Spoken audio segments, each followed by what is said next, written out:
En este capítulo vamos a hablar de la decadencia política de los Habsburgo y haremos especial hincapié en la figura del valido.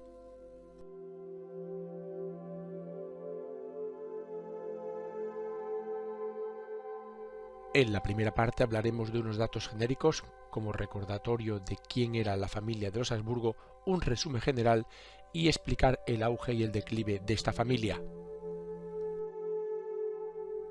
Como ya vimos anteriormente, la Casa de Austria es el nombre con el que se conoce comúnmente a la dinastía de los Habsburgo, y esta monarquía hispánica gobernó entre los siglos XVI y XVII, concretamente desde la proclamación como rey de Carlos I de 1516 hasta la muerte sin sucesión directa de Carlos II, que provocó la Guerra de Sucesión Española.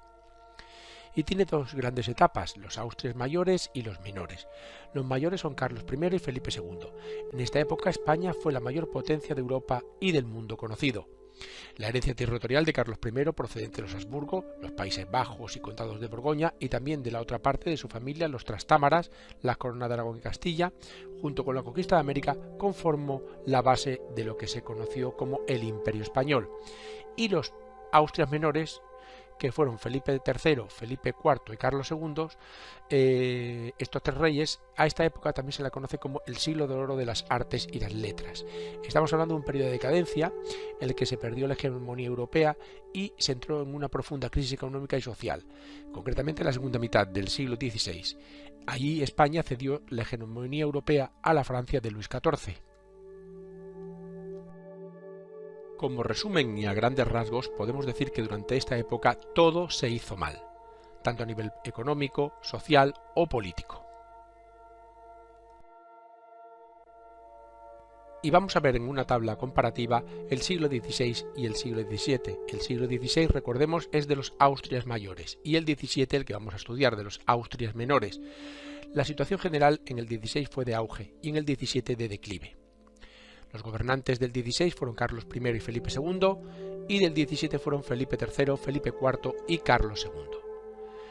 El poder real en el XVI fue fuerte, se centró en el absolutismo y el centralismo, mientras que en el XVII el poder real fue muy débil y se centró principalmente en la figura del valido que vamos a estudiar.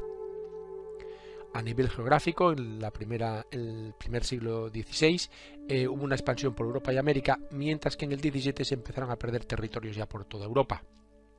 La base económica del siglo XVI fueron las grandes cantidades de oro y plata venidos de América, mientras que en el XVII hubo un descenso de actividad económica por el descenso de la población, la falta de dinero y un agotamiento de las minas de oro y plata americanos. Además, hubo una quiebra financiera importantísima, porque los gastos en el ejército y en productos de lujo importados hicieron que el Estado quebrase, y esto provocó una inestabilidad monetaria. Y en las clases sociales en el siglo XVI podemos decir que fue una época un inicio de la burguesía, sobre todo en Sevilla, y sobre todo una mentalidad constructora y productora, mientras que en el siglo XVII la mentalidad que había era la mentalidad de la nobleza, que es una mentalidad rentista, vivir de la tierra y de las rentas. Los impuestos eran asequibles en el siglo XVI, mientras que en el XVII hubo un aumento para sufragar los gastos de las clases altas y sobre todo el despilfarro que hacían. En cultura, la época del Renacimiento es la clave en el siglo XVI, acabó, recordemos, la cultura de la Edad Media, mientras que en el XVII es el Barroco, y paradójicamente es la época dorada, el siglo de oro español de las artes y las letras, cuando estaba sumida España en una profunda crisis. A nivel poblacional, en el XVI aumentó la población y en el XVII descendió, debido a las grandes epidemias de peste, a las malas cosechas, a la expulsión de los moriscos, a la emigración a América y a las continuas guerras. Y un dato fundamental para acabar es que en el siglo XVI había una incipiente burguesía mercantil en Sevilla y alrededores, mientras que en el XVII se abandonó el comercio, la industria y la agricultura debido a la afluencia de metales preciosos. Se despreció el trabajo manual y hubo una ausencia de la burguesía mercantil.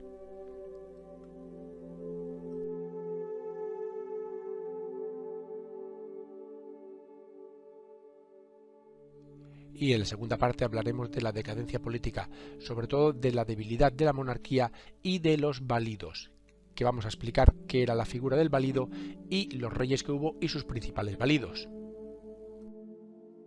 En esta época se juntaron dos ideas contradictorias, por una parte una monarquía muy débil y por otra unos válidos muy ambiciosos. La palabra válido significa favorito, y era ni más ni menos que el hombre que gozaba de la amistad y confianza de un rey y que ejercía el poder real político en el Estado. Por tanto, eran los verdaderos jefes de gobierno del país. El rey, en definitiva, no gobernaba, sino que lo hacía el válido. Y se dedicaba pues a la caza y a los asuntos palaciegos, dejando el gobierno del país en manos del válido. Muchos de estos válidos aprovecharon esta situación en beneficio propio y esto provocó pues corrupción en todos los niveles, ineficacia de la administración de la corona, compra de cargos públicos a cambio de favores personales, etc. Al final resultó que la corte llegó a ser un lugar de intrigas para ver quién conseguiría el favor real y convertirse en un válido. Aquí podremos analizar los reyes que hubo y sus válidos respectivos. Tenemos por una parte los tres monarcas de los Austrias menores, que eran Felipe III, Felipe IV y Carlos II. Hablaremos de su reinado, de su válido y de los datos destacables de esta época. Por lo que respecta a Felipe III, esta fue la fecha de su reinado. Su válido fue el duque de Lerma. ¿Y qué hizo este hombre? Pues principalmente traslado temporal de la corte a Valladolid por intereses personales y expulsión de los moriscos. Felipe IV, este fue su reinado. Su válido fue el conde duque de Olivares, que lo que hizo este hombre fue enriquecerse a nivel personal y tomó unas medidas también para fortalecer la corona. Y Carlos II, su válido fue Juan José de Austria, que resultó ser su hermano natural. Juan José de Austria sí que era un militar de relevancia y, como hemos dicho antes, era el hermano natural de Carlos II. Vamos a empezar uno por uno. Felipe III, como hemos dicho, tenía un válido que se llamaba el duque de Lerma.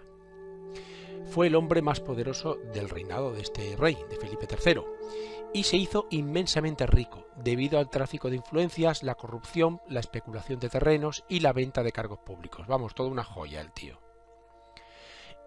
El duque de Lerma influyó en el traslado temporal de la corte a Valladolid para alejar, en teoría, al rey de su tía emperatriz María de Austria, que tenía mucha influencia sobre él, y por eso decidió trasladar la corte a Valladolid. Además, se enriqueció comprando terrenos en Valladolid a bajo precio y luego vendiéndolos a precio muy alto. El válido de Felipe IV fue el conde duque de Olivares, que realizó muchas reformas internas en el país a nivel político y comercial. Introdujo una uniformidad legal en los reinos que formaban España, recordemos que eran varios, la corona de Castilla y la corona de Aragón, intentando imponerla por la vía autoritaria y siguiendo el modelo de Castillo, pero encontró mucha oposición para ello. Y en política exterior dejó a un lado las campañas imperialistas y agresivas y se concentró en la defensa del heredado del siglo anterior. Y por lo que respecta a Carlos II, su válido fue Juan José de Austria, que fue el hermano natural precisamente de Carlos. Juan José de Austria, por el contra de su hermano, que le llamaban el hechizado, era un eminente político, un militar, legislador, orador y estratega, y fue el primero en darse cuenta del poder de la prensa, sufragando revistas de personas afines a él. Pero las malas cosechas, el hambre y los brotes de peste le hicieron perder la mayor parte del apoyo popular que tuvo al acceder a él. Y esto ha sido todo. Muchas gracias por escucharme y espero que te haya servido de ayuda. Para más información entra en youcan.com.